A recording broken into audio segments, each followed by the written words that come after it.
এই চট্টগ্রামের সন্তান হাবিলদার রজমালির নাম কেউ বলে না, ইতিহাস থেকে নাই করে দিয়েছে। আপনারা তার নাম শুনেছেন?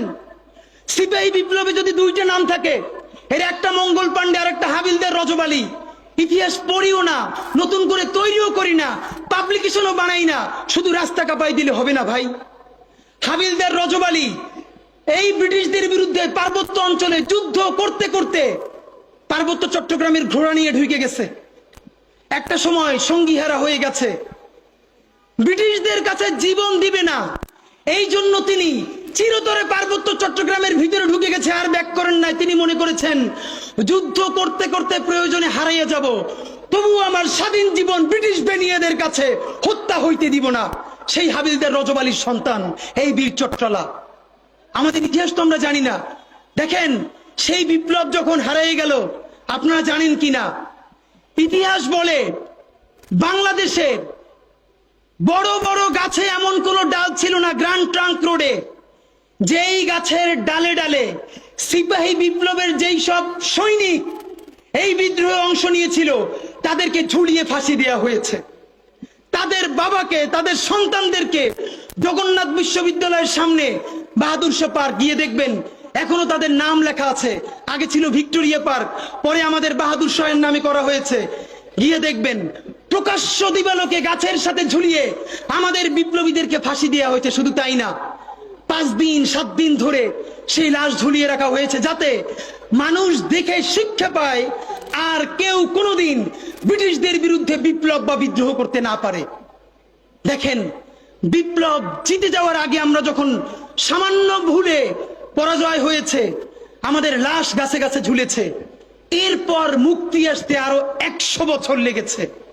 1857 সালে মুক্তি আসতে পারত। আপনারা নিশ্চয়ই জানেন 1757 সালের পরে 1857 সালে এই 100 বছরেও ব্রিটিশদের আমাদেরকে যেই ক্ষতি করতে পারে নাই, 1857 সালে মহাবিদ্রোহে আমাদের পরাজয়ের পর তার 1000 গুণ ক্ষতি তারপরে তারা করেছে। আমাদের সমস্ত সম্পদ ধ্বংস করে দিয়েছে। যারা জমিদার ছিল সেই মুসলমানরা তাদেরকে কৃষক বানিয়ে দিয়েছে। শুধু কৃষক না, ভূমিহীন কৃষক বানিয়ে দিয়েছে। ভাইয়েরা আমার, এই জুলাই যদি এটাকে বিপ্লবে পরিণত করতে না পারি, চূড়ান্ত যোগ্যতা অর্জন করে যদি এটাকে চূড়ান্ত পিকে যেতে না পারি, সামনে বাংলাদেশে আমাদের জন্য ভয়াবহ সে আর একটা সিপাহী বিপ্লবের করুণ প্রতি অপেক্ষা করছে। আপনারা অনেকে ভাবতেছেন এইটাও কি সম্ভব? জামাতের ভাইয়েরা অনেকে বুঝে না, বলে কি করে সম্ভব। মনে করাই দেই, শহীদ নিজামী মুজাহিদ সাহেবেরা মন্ত্রী হিসেবে সর্বশেষ যখন সম্ভবত 2006 বা 2007 মন্ত্রী ছিলেন, বলেন তো তার কয় বছর পর তাদেরকে ফাঁসি দেওয়া হইল? 10 বছরও লাগে নাই। রানিং ফুল মন্ত্রী ছিল, লক্ষ লক্ষ মানুষ তাদের সাথে ছিল, তাদের মন্ত্রণালয়ে একটা পয়সার দুর্নীতি বের করতে পারে নাই। 10 বছরের মধ্যে মন্ত্রিত্বের পর তাদেরকে ফাঁসি দেওয়া শুধু হয় নাই, তাদের সন্তানরা তাদের জানাজাটা পর্যন্ত পড়তে পারে নাই। সংখ্যা দিয়ে হয় না ভাই, কোটি কোটি মানুষ দিয়ে সবকিছু হয় না। আজকে আপনারা প্রথম আলোর বিরুদ্ধে বলেন, এই যে আসার সময় বলতেছিলাম শায়েকরে, প্রথম আলোর প্যারালাল কাছাকাছি একটা পত্রিকা কি আমরা দাঁড় করাইতে পারছি?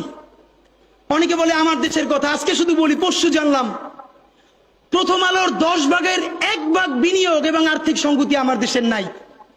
5 কোটি টাকা হইলে আমার দেশে একটা নতুন প্রেস কিনতে পারে, তাইলে পত্রিকাটা ঠিক মতো ছাপাইতে পারে, ভাড়া লাগে না, সেই টাকাটাও তাদের নাই। ভাই, ভালোবাসা দিয়া পয়সার কাজ হয় না। 50,000 টাকা যে এই লোকটার স্যালারি, এই কাজ যদি 20,000 টাকা দিয়ে করাইতে চান, কোনদিন 50,000 টাকা রিপোর্ট এবং স্কিল আপনি পাবেন না। ওই 50,000 টাকাই লাগবে। মানুষ মাগনা কাটে 3 দিন, একজনের দাওয়াত খাওয়ায় 2 দিন 3 দিন, তারপরে আর চলে না। আমাদের আর্থিক যোগ্যতা অর্জন করতে হবে। আমাদের অনেকগুলো প্রতিষ্ঠান লাগবে, একটা প্রতিষ্ঠান না। আমাদের ভাইদের সমস্যা কি জানেন? সে আজকে যদি হাটহাজারী মাদ্রাসা দিয়ে কেউ একটা পত্রিকা বার করে, সেই পত্রিকাটাও সে জাতীয় মূলধারা বানাবে না, দেবে দৈনিক হাটহাজারী। সে বানাবে মানে কোনো না কোনো ঘুরে ফিরা তার চিন্তায়, মননে, মগজে প্রথমে হয়তো হাটহাজারী, সর্বোচ্চ বড় হইলে হেফাজত, এরপরে সর্বোচ্চ বড় হইলে বাংলাদেশের শুধু মুসলমান। ভাইরা, এই মুসলমানের বাইরের যে জনগোষ্ঠী, সেটা কি আপনার না? আপনি ভাবেন এই দেশের আপনি প্রধানমন্ত্রী, তারপরে ভাবেন আপনার জনগোষ্ঠী কারা, আপনি সেরকম চিন্তা করেন। সুতরাং আমি কথায় অনেক ভুলভ্রান্তি বলতে পারি, কিন্তু বিশ্বাস করেন আমার কলিজা চিল্লেও আপনারা শুধু যেটা পাবেন সেটা হইল আমি চক্ষু বন্ধ করে দেখতে পাই। আমরা যদি যোগ্যতা নিয়ে 5-10 বছরের মধ্যে দাঁড়াইতে না পারি, এই ভিডিও, এই ছবি, এই শহীদ পরিবার, এই আহত, এদের জীবন তো শেষ, এদের পরবর্তী জেনারেশনকে পর্যন্ত কি ভয়ানক গণহত্যার শিকার হইতে হবে আমরা চিন্তাও করতে পারতেছি না। সুতরাং বাংলাদেশের স্বাধীনতা, সার্বভৌমত্ব, বাংলাদেশের ইসলাম এবং মুসলমানকে বাঁচাইতে হইলে আমাদেরকে তুমুল যোগ্যতা অর্জন করতে হবে। এই মাদ্রাসা শিক্ষিত জনগোষ্ঠীর মধ্যে হাজার হাজার ছেলে লাগবে যারা CNN-এ, আল জাজিরায় তুমুল ইংলিশে বলতে পারবে, তাকে যে জঙ্গি বলা হয়, মিথ্যে ট্যাগ দেওয়া হয়, এটাকে ডিবাঙ্ক করতে পারবে সেই ইংলিশে এবং অবাক করার মতো ফ্লুয়েন্ট ইংলিশে। এই যোগ্যতা আমার লাগবে। আমাদের ভাইয়েরা কিতাবি আরবি এবং অন্য আরবি ভিন্ন জিনিস, তাকে দুর্দান্ত আরবি বলতে পারতে হবে। আমাদের প্ল্যাকার্ডে ইংলিশ কই, আমাদের প্ল্যাকার্ডে আরবি কই? ভাই, নিজের কাজ নিজে না করলে অন্য কেউ কইরে দেয় না। প্লিজ আপনারা কয়দিন আমারে, কয়দিন ওরে ভাই মনে করবেন, এরপর তো আমি আপনার বিপক্ষে বলবো, তখন আবার গাই লেবেন, এইটা কইরেন না। নিজে শক্তিশালী হন, নিজে যোগ্যতা অর্জন করেন। আমারে গালি দিয়ে হইলেও, বোকা দিয়ে হইলেও যে এই পুচকি বলা এত ভাব লয়, যা যোগ্যতা অর্জন করে ফেলাই। তবে কি জানেন, মিছিল দিয়া জান দেওয়া এটা একদিনের কাজ, 3 দিন 5 দিন 1 মাসের কাজ। যোগ্যতা তো আর 1 বছরে অর্জন হয় না, এটা বিরাট একটা জিহাদ। আপনারা বলেন না জিহাদ চাই, চলেন জিহাদটাই শুরু করি। সেই জিহাদটা হইল একজনের সব করার দরকার নাই। এই দেশে আমাদের অনেক মাশাআল্লাহ আলেম হইছে, আলেমদের মধ্য থেকে এখন IT উদ্যোক্তা লাগবে, বুলধেরান মিডিয়া লাগবে।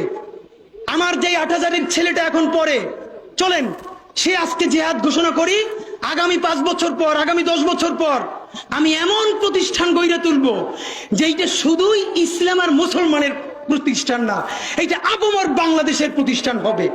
আর দেখেন, যতবার ইসলাম কায়েমের কথা বলি, তার আগে যদি ইনসাফ কায়েমের কথা বলতাম, আমার হিন্দু অন্য ধর্মের ভাইরাও তো সাথে পাইতাম। কেন? ইনসাফ যদি রাষ্ট্রে কায়েম হয়ে যায়, তাহলে 80% ইসলাম তো এমনিতেই কায়েম হয়ে যায়।